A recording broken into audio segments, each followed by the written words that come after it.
2008년의 위기는 미국 패권의 종말이 아닙니다. 오히려 미국 중심의 금융 질서가 얼마나 견고한지 증명하는 계기였습니다. 반면 중국은 위기를 오판하여 너무 일찍 고개를 들었습니다.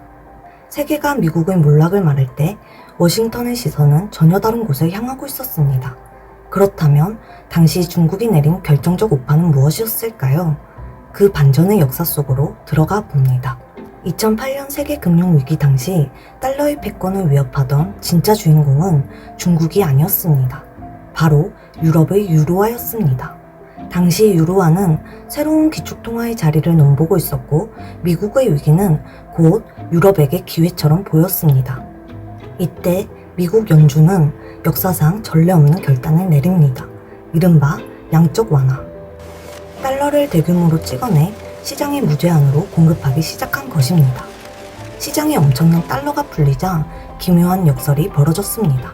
정작 기초 체력이 약했던 유로존의 금융 시스템이 먼저 비명을 지른 것입니다.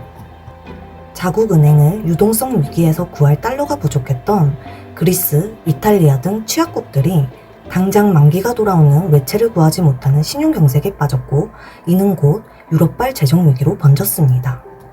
달러에 도전하려던 유로화는 제 한 몸 버텨내는 것조차 힘겨운 처지가 되었습니다. 여기서 의문이 듭니다. 미국이 달러를 대량으로 찍어서 세상에 뿌렸다는데 왜 정작 유럽의 취약국들은 달러가 없어서 위기에 몰렸을까요? 이 역설을 이해하려면 돈의 흐름을 보아야 합니다. 미국 연준이 찍어낸 달러는 전 세계에 골고루 공급된 것이 아니었습니다. 1차적으로 미국 대형은행들의 금고로 흘러들어갔습니다. 평소라면 이 달러들이 전 세계 금융망을 타고 유럽과 아시아로 흘러들어갔어야 합니다. 하지만 금융위기가 터지자 공포에 질린 미국 은행들이 금융의 문을 꽉 걸어 잠갔습니다. 금고에 자금이 넘쳐나는데도 리스크가 커진 유럽 은행들에게는 단 한 장의 달러도 쉽게 빌려주지 않은 것입니다. 전형적인 신용경색 현상이었습니다. 그리스와 이탈리아는 자신들의 화폐인 유로화가 있었지만 국제거래와 당장 갚아야 할 당규 외채는 오직 달러로만 해결해야 했습니다. 유럽 전체가 달러 가뭄으로 연쇄 도산할 위기에 처하자 마침내 미국 연준이 움직였습니다. 연준은 유럽 중앙은행을 비롯한 세계 주요국 중앙은행들과 무제한 통화 수합을 체결하며 막힌 혈관에 달러를 직접 수혈해 주었습니다. 위기를 촉발한 것도 미국이었지만 오직 미국만이 가진 달러 발권력이라는 무기로 전 세계 금융의 생사여탈권을 쥐고 흔든 것입니다.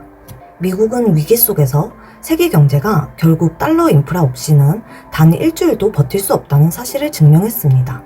그리고 이 과정을 지켜보던 중국은 깊은 고민에 빠졌습니다. 2008년 8월 베이징 올림픽이 한창이던 때였습니다. 당시 미국 재무장관이었던 헨리 폴스는 자신의 회고록에 중국 경제 사령탑과의 긴박했던 순간을 이렇게 기록했습니다. 나는 중국 측에 전화를 걸어 미국 국채를 매각하지 말고 유지해달라고 간곡히 요청했다. 그리고 지금은 전 세계 경제 안정을 위해 중국의 협력이 절대적으로 필요한 시점임을 강조했다. 중국이 거절하기 어려운 책임 있는 대국의 역할을 명분 삼아 치켜세웠습니다. 서방 언론들 역시 지금의 글로벌 경제 파국을 막을 유일한 구원 투수는 중국이라며 찬사를 보냈습니다. 미국 중심의 경제 질서가 감당해야 할 충격을 중국이 내수 확대를 통해 분산해 주기를 바란 것입니다. 중국은 자신들이 세계 경제의 주역으로 우뚝 섰다고 판단했지만 사실 그것은 미국의 위기를 대신 분담하는 고통스러운 선택이었습니다. 사실 중국 내부에는 이러한 위기가 닥치기 전부터 성장의 그늘을 경고하는 목소리가 있었습니다. 금융위기가 터지기 전해인 2007년 당시 랴오닝성 서기였던 리커창은 주중 미국 대사와의 만남에서 이미 중국 공식 GDP 통계의 부실함을 꼬집은 바 있습니다. 중국의 진짜 실물 경기 흐름을 보려면 공식 통계 대신 전력 소비량, 철도 화물 수송량, 은행 대출금이라는 세 가지 데이터만 보아야 한다.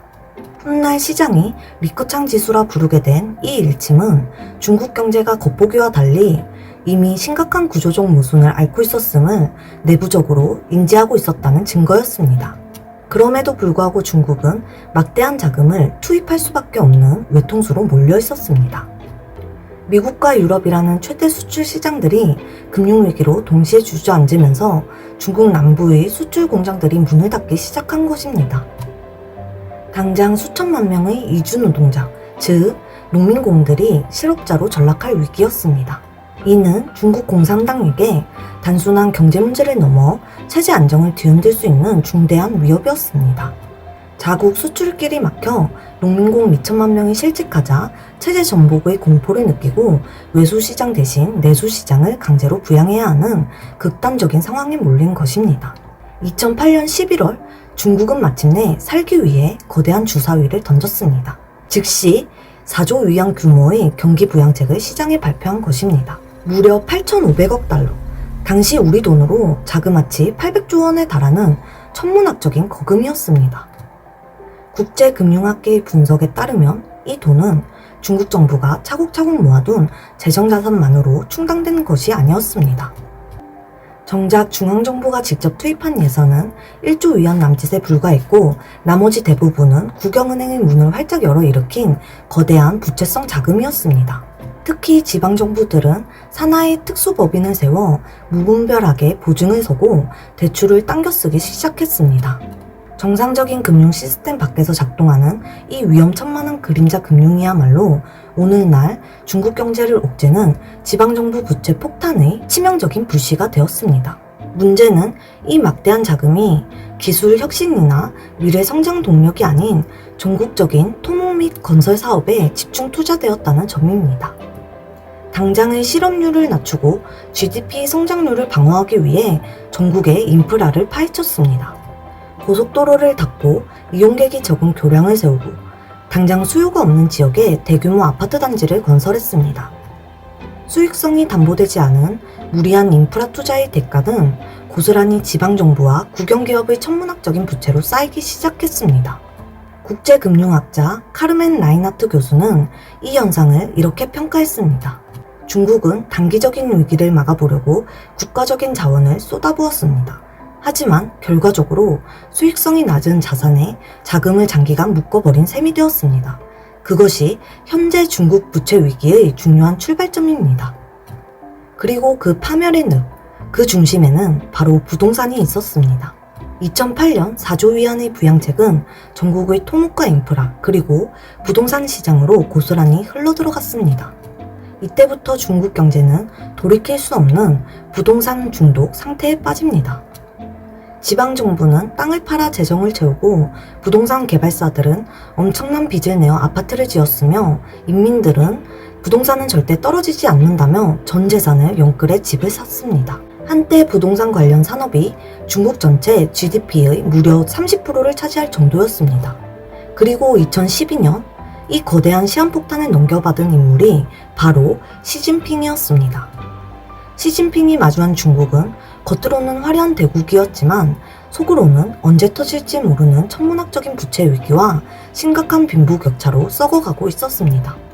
특히 부동산 거품은 청년들의 삶을 짓밟았습니다. 베이징, 상하이의 집값은 평범한 직장인이 월급을 50년 동안 단 한 푼도 쓰지 않고 모아도 살 수 없을 만큼 폭등했습니다. 방 한 칸도 가질 수 없다는 절망감은 청년들이 결혼과 출산을 포기하는 사회적 무기력, 이른바 탕핑 문화로 번졌습니다. 공산당의 정당성은 인민을 잘 살게 해준다는 약속에서 나오는데 부동산 거품이 오히려 체제 안정을 위협하는 부메랑이 되어 돌아온 것입니다. 마침내 시진핑은 칼을 빼들었습니다.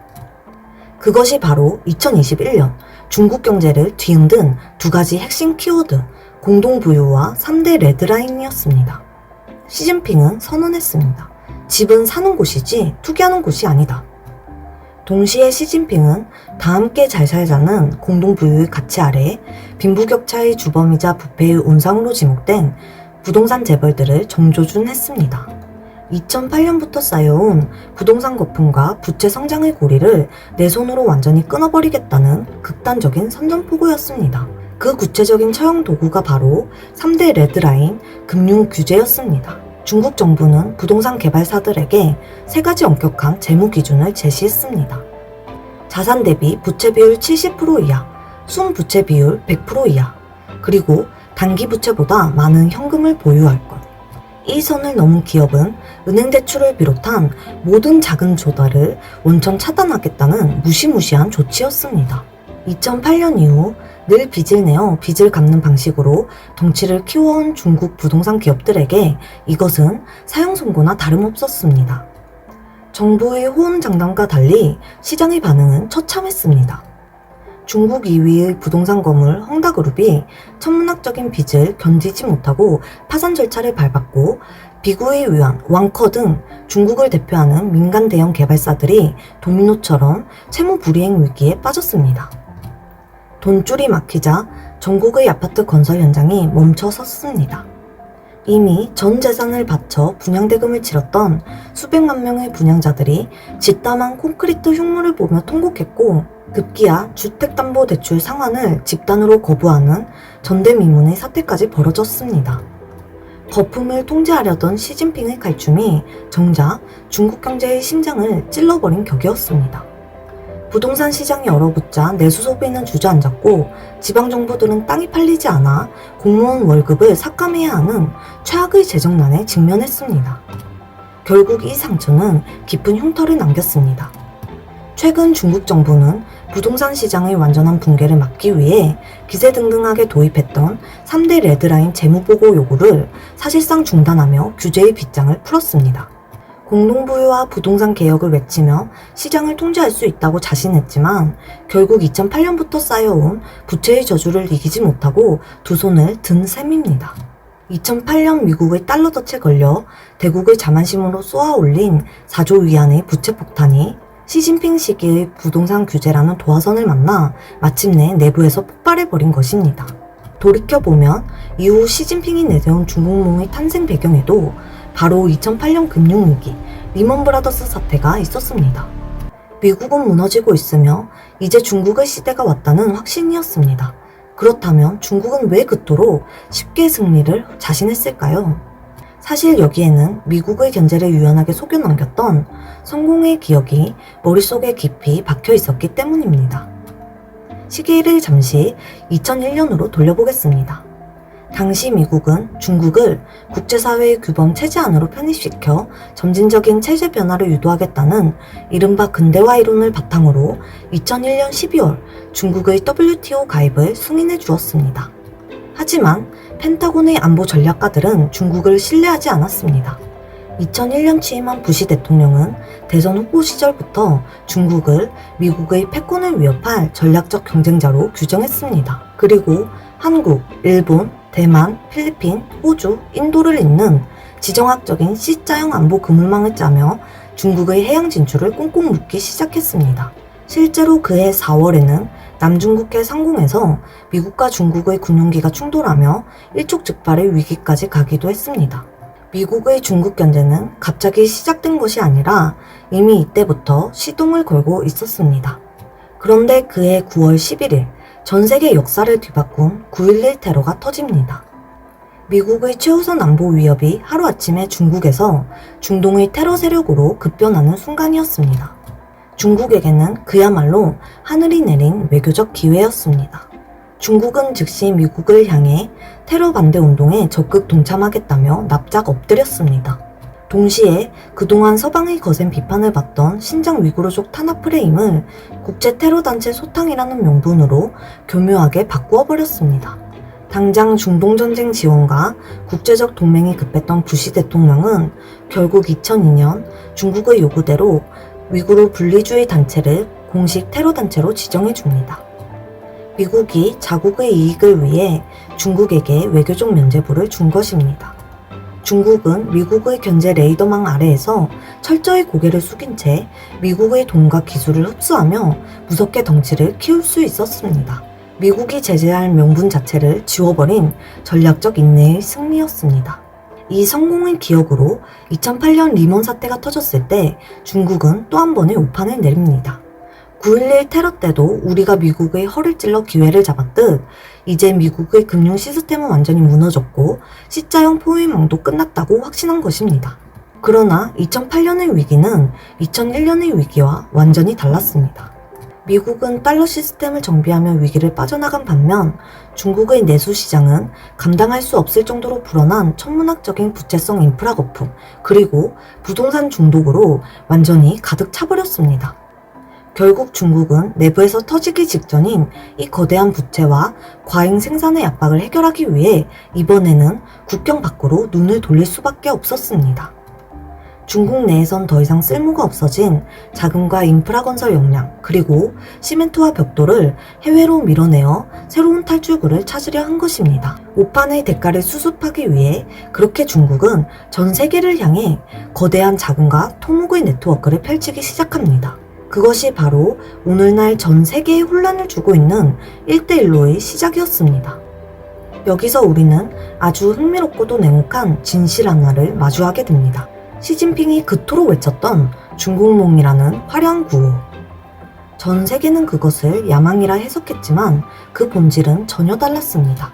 중국몽은 내부에서 터지기 직전인 천문학적인 부채 위기와 부동산의 한계를 감추기 위해 국가가 치밀하게 기획한 애국 마케팅이자 단체 최면제였던 것입니다.